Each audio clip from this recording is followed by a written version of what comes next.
name is Melanie Huscroft, Younique co-founder, and this video is just some highlights from our eye tutorial class that we had at our inaugural convention in Park City, Utah.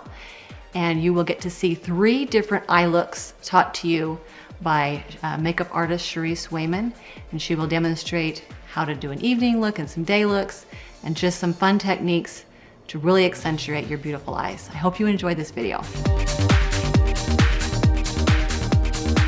And you literally need like a tiny bit, okay? Because if you put too much, it can actually cause the shadow to crease. You want it almost, if you're applying it to your face, and since I'm not doing her whole face, I didn't do that, but if you're applying it to the whole face, I would almost just use whatever's left over. Like, like you can't even see it on there, and I'm just gonna apply a tiny bit to the brush. But don't use too much because it's the eyelid is a different texture than the rest of your face. The whole point of a primer is to kind of smooth over the surface, but since the pores aren't nearly as big on the eyelid, it'll just sit there and slide around. If you have close set eyes, you kind of want your brows to kind of grow in more in the center so that it just has an effect of pushing them out a little bit. Don't ever try to create your own brow. Like, follow the natural line of your brow. If you want to go get them done by an esthetician, go get them lined up, but don't just draw it in and think nobody's going to notice. So just follow the natural line that you have. You usually want it to line up at the beginning of your nose, and then you want the arch to come right over the pupil. So from your nose right here, from your nose to the pupil up, and then from the end of the eye. All from the nose though, you keep it at the nose. Just because the eyebrows are so important, you don't want to skip the eyebrows. They're like a frame to the eye. So you've done all that beautiful work highlighting, contouring, and doing all the blending and everything, and then you want to just top it off with the brow. It makes the biggest difference. So don't skip on the brows, okay? So I'm gonna start up here where your crease is, and I'm just gonna draw it. And with brows, usually you want to use a color just lighter. Actually, I'm gonna go over here and do this side. So I started on the angle, and you want to make sure you do one side and then the other side and then one side. You don't want to do one whole eye and then the other whole eye because they won't match. You kind of want to do like one step at a time per eye. So I'm starting in the crease again, I'm just drawing it out. All right, so you guys see that, what I did there? And it's good when I do like one and I work it so you can see the difference as I'm going. So I just filled that in. You really want to define those eyebrows. This is a fun little technique you can do with the BB cream. So I'm going to put a little bit of the BB cream on the angle brush, and I'm just going to follow that line that I drew under her eye. Do you see the difference just between the 2 eyes, and I haven't even blended it yet? Then I'm just going to blend that. It's good to always look at the skin tone, the skin texture of somebody when you're working on them. If you have more textured skin, if you're working with an older client that has more, you know, wrinkles and stuff. I hate to say it. You want to avoid the shimmers because those act as highlights. So like I said, they reflect light. So if you're putting a shimmer over, you know, textured skin or a bump or something, it's actually going to make it look bigger or put more focus on that. So if you're working with an older client, you're going to want to stick to mattes. So matte eyeshadow, matte everything, okay?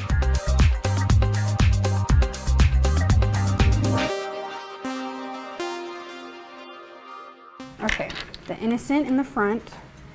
And I'm gonna use the crease brush just because I am applying a little bit more color.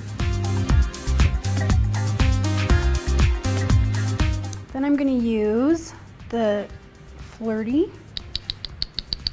Once again, I'm applying a lot more color and then I'll blend it out. And I'm gonna put that right on the ball right here.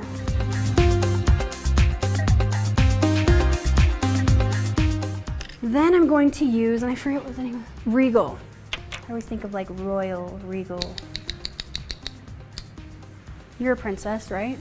Now I'm just applying this out on the outer part, and I'm kind of doing almost like the little, like the lift a little bit like a V, but I'm blending it more.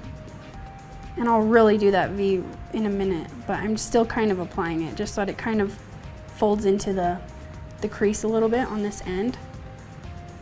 Okay, now I'm really gonna add some drama by adding some of the Corrupted.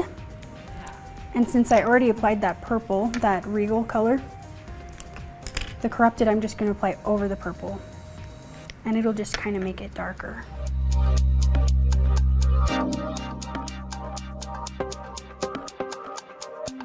So I want it to connect. So I'm gonna follow from up here and carry it underneath.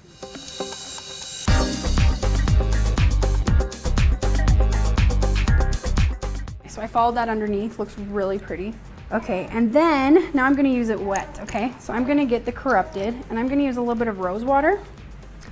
So it adds a little bit more moisture than just flat water. Go ahead and close your eyes.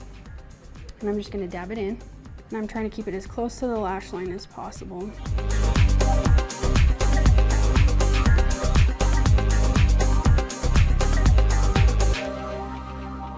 I'm gonna go back to that infatuated now that I've done that, and I'm gonna use the crease brush again. And I'm gonna carry, go ahead and close. I'm gonna carry that right into the, I'm gonna do the V on the outside part. And I'm just gonna do circular motions right there in that area. I'm gonna use a little bit of, I think this is daring, yeah. A little bit of the daring, because you're feeling kind of daring, right? Okay, go ahead and close. And I'm just gonna bring that right in here. Kind of blend it onto the lid a little bit more. Okay, now I'm gonna use a little bit of this Dignified. I actually love Dignified. I'll do Dignified on my bottom part of the eye. I'll use the angle brush and I'll do like a really smoky look on top and kind of blend it, and then I'll use the Dignified from this part out and kind of like blend it in. It looks really cool. I'm just carrying it into the center and then I'm gonna blend.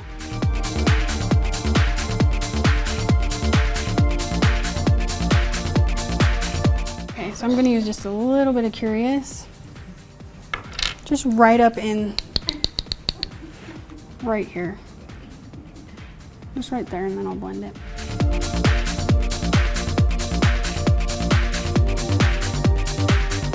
Okay, now I'm gonna start doing the cat eye. So I'm gonna use some rose water, just because it helps it kind of keep its moisture a little bit more so that when it starts to dry, it's not as flaky. Kind of holds that all together. And I'm gonna use the angle brush. So I got it wet. Go ahead and close your eyes.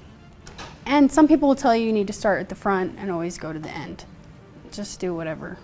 And then after it dries, you want to reapply it dry over the top of it to just kind of set it in its place. So another way, let's say that you did the cat eye and one's not, you know, they're at different angles, they're not very perfect.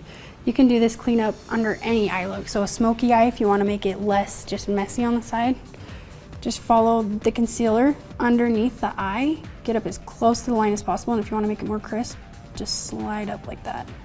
And sometimes you'll even catch some of the color and it'll just crisp the line even more. So do you see the difference just between those two eyes just from that highlight? That's usually where it makes the biggest difference, is the cleanup. In every look that I do, it's the cleanup that really, really makes the biggest impact.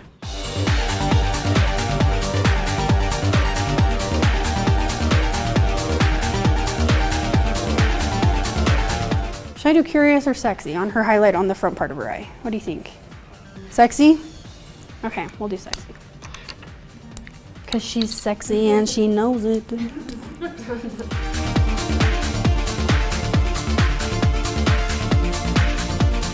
Then we're gonna we'll do Daring on the little middle section. And you can apply this wet. I actually like applying it wet even on the eyelid, not just for like a liner. And you can still blend it even when you do it that way. Just because it kind of gives more precision. So that's like pretty dark right there.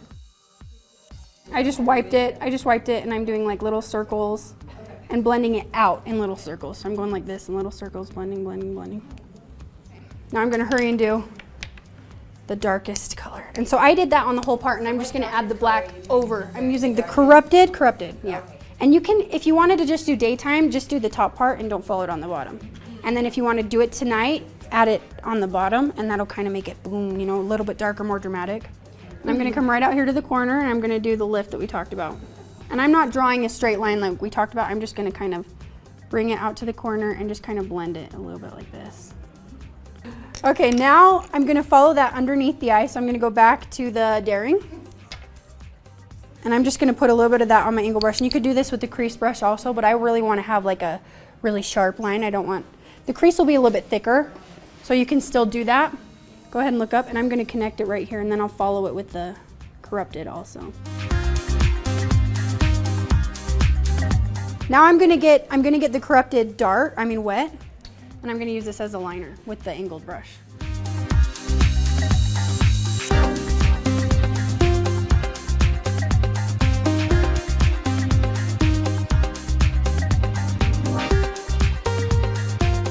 I hope you enjoyed watching this video.